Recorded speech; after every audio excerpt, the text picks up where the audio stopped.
এবার খাবারের টেবিলেও পাকিস্তানকে কটাক্ষ। শুনে অবাক লাগছে, কিন্তু এটাই ঘটেছে এবার ভারতীয় বায়ুসেনার প্রতিষ্ঠা দিবসে। 8ই অক্টোবর ভারতীয় বায়ুসেনার 93তম প্রতিষ্ঠা দিবসে ভাইরাল এক নৈশভোজের মেনু কার্ডের ছবি। কিন্তু কি কারণ হলো প্রতিটি পদেই ছিল পাকিস্তানকে তীব্র কটাক্ষ। মেনু শুরু রাওয়ালপিন্ডি চিকেন টিক্কা মশালা দিয়ে, তারপর একে একে রফিকুই রাহারা মাটন, শুক্কুর শাম সবেরা কোফতা, জাকোবাবাদ মেওয়া পোলাও, শেষে বালাকোট তিরামিসু এবং মুরিদকে মিষ্টি পান দিয়ে।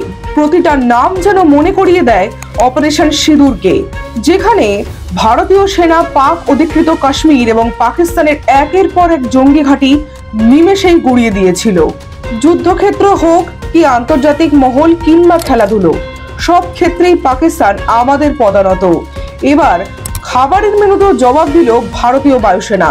কমেন্টে অবশ্যই লিখবেন, জয় হিন্দ।